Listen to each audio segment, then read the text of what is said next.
Hello बच्चों, आज हम त्रिकोणमिति में सारणी बनाना सीखेंगे। जो सारणी में साइन के 0 अंश 30, 45, 60 और 90 इन सब का मान निकाल के पूरी सारणी बनाना हम सीखेंगे। आइए स्टूडेंट्स, पहले कैसे सारणी बनती है इसके लिए एक डायग्राम बना लेते हैं।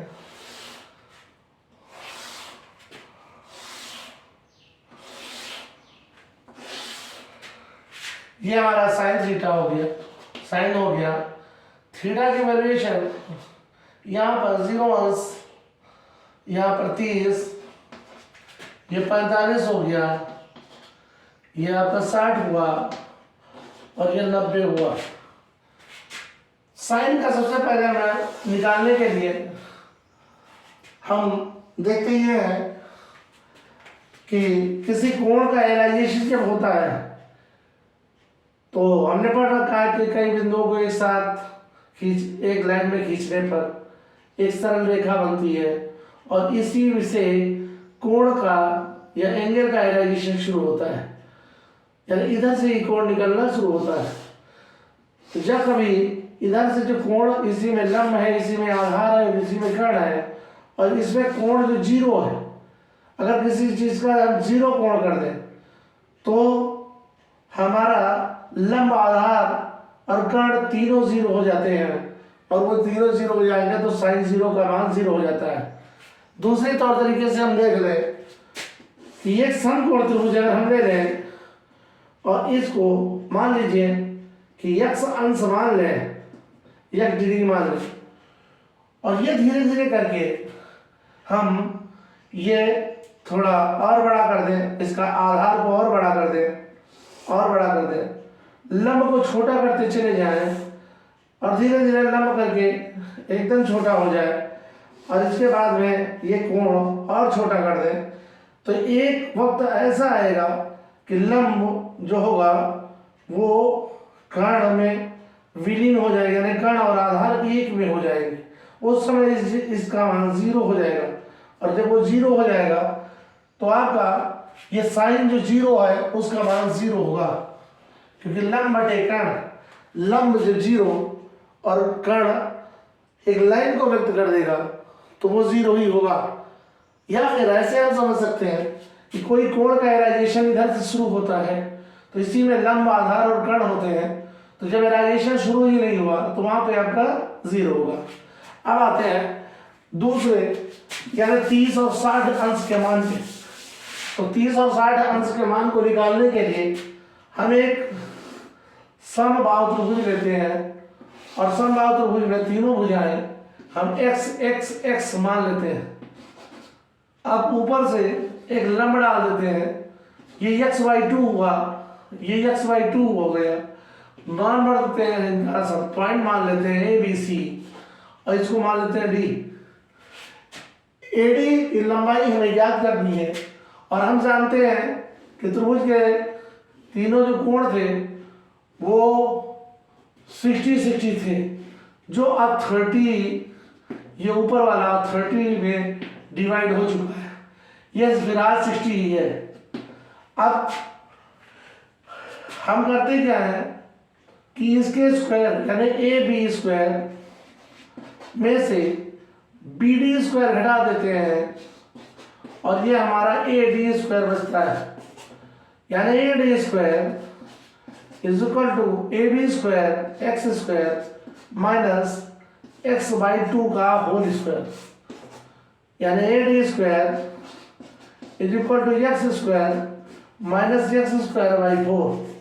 इस तरह से हम इधर मल्टीप्लाई करते हैं तो 4x² माइनस x²/4, ये हो गया 3x²/4 और AD हम अगर निकालें तो हमारा AD निकलेगा अंडर रूट में 3x²/4 या हम लिख सकते हैं x/2 अंडर रूट 3। ये हमारा ये मान होगा AD का। AD का जो मान निकला इसको हम ABD एंगल को हम यूँ लिख लेते हैं, ये हमारा 60 डिग्री था, ये 30 डिग्री है, ए था, बी था और डी, इसमें ये x मान था और AD अभी हमने निकाला x√3/2 और यहाँ पे x/2।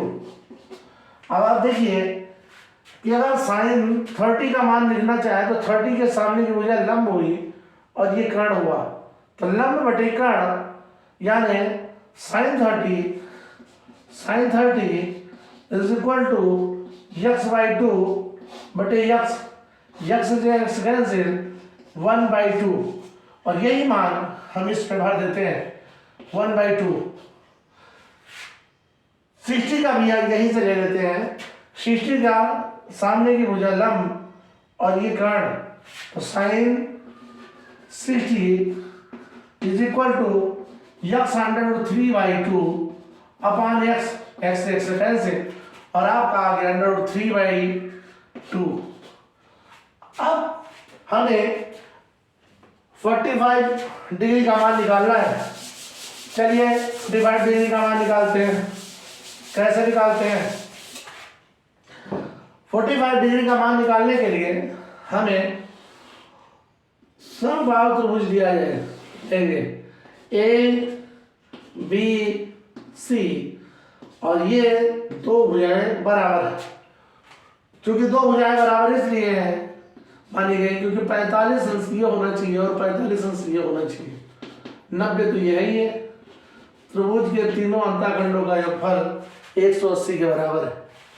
अब आप ये देखते हैं कि पाइथागोरस के हिसाब से AC² = AB² प्लस BC² होता है, तो AC² = x² प्लस x² और AC² = 2x²।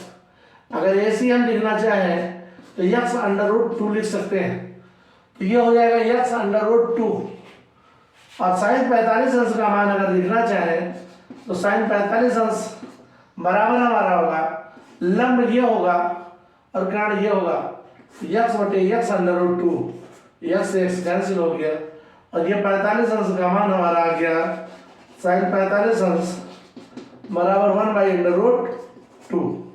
तो इस तरह से ये मान हमारा आ गया 1/√2। 90 का मान भी केवल उसी तरह से जैसे हमने कहा था कि कोई ये x मान है, x अंश है, A B और C ये त्रिभुज है हमारा। x का मान धीरे धीरे करके हम बड़ा करते जाते हैं, तो ये क्या होता है कि आधार छोटा होता जाता है।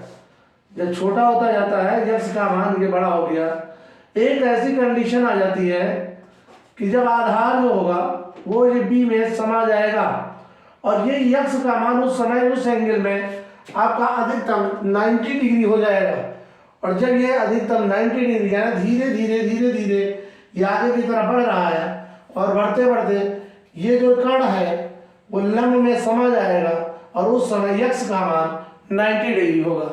तो उस समय आप साइन को लंब बटे कर्ण के रूप में जब लिखेंगे तो साइन उस समय 90 होगा और साइन 90 का मान लंब जितना लंब होगा उतना ही कर्ण होगा, यानी परपेंडिकुलर और हाइपोटेनियस ये दोनों बराबर होंगे और उस कंडीशन में इसका मान 1 होगा और ये मान इसका 1 हो गया। इस तरह से साइन के हम 0, 30, 45, 60 और 90 डिग्री के मान निकाल सकते हैं। अब cos का अगर हमें निकालना है तो उसी तरह से ये जो हमने त्रिभुज बनाए उसमें कर सकते हैं, नहीं सारणी के हिसाब से लिख देते हैं, नहीं तो उसमें भी इसी तरह से कर लेते हैं। जैसे cos का निकालना था तो ये आपका हो जाएगा और आपका 30 और 60 वाला भी इसी तरह से हो जाएगा जो त्रिभुज के आकार में था, आप निकाल सकते थे। लेकिन फिर भी अगर देखना चाहे तो इस तरह से कर सकते हैं। जो 90 पे होगा वो 0 पे आएगा, आपका √3/2 होगा, ये मान 1/√2 1/2 ये 0। अब ये हमारा cos का मान हो गया।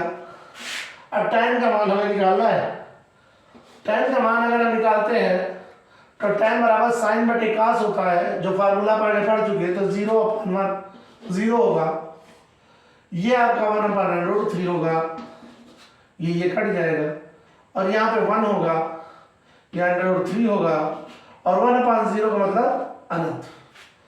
अब चलिए आगे की तरफ कॉट देखते हैं। कॉट का मान निकालने के लिए कॉट अगर हम निकालते हैं तो ये आपका मान अनंत आ जाएगा, √3 होगा, 1 होगा, 1/√3 होगा, और यहाँ पे 0 होगा। चलिए आगे देखते हैं, सेक का मान निकालते हैं। सेक, तो सेक का मान निकालने के लिए सेक थीटा, तो सेक का मान निकालने के लिए 1/cos होता है, 1/1 1, 1/√2 2/√3, ये आपका 1/√2 1/1/2 और 1/0 अनंत, इनफाइनाइट। फिर आप कॉसेक का निकालते हैं। कॉसेक का निकालने के लिए अनंत मान रख देते हैं, 2 रखते हैं, √2 रखते हैं, 2/√3 रख देते हैं, और ये 1 हो जाता है। इस तरह से हमारी जो सारणी है वो कंप्लीट हो जाती है। शायद आपके समझ में आ गई हो, और इसको अभ्यास कीजिए, रटिए, और उन अफवाहों से दूर रहिए जो आपको निकालने के लिए ऐसे प्रेरित करती है कि पहला ये 0 वाला है, छोड़ दिया गया, ये पहला है 1 2 3 4 टोटल 4, तो 1/4 अंडर रूट ले लिया गया तो 1/2 हो गया। फिर दूसरा है 2/4 अंडर रूट में हो गया तो 1/√। तो ऐसे जो रटने वाली विधियाँ हो सकती है, लेकिन ये एक्चुअल में निकालने के लिए नहीं हो सकती। अगर कहीं क्वेश्चन पूछ लिया गया कि प्रूव दैट sin 30 इज 1/2, तो आपको प्रूव करना होगा, और प्रूव करने की कंडीशन में केवल ऐसी पद्धतियाँ काम आएंगी। आप प्रैक्टिस कीजिए और अच्छी तरह से पढ़िए। That's all. जय हिंद।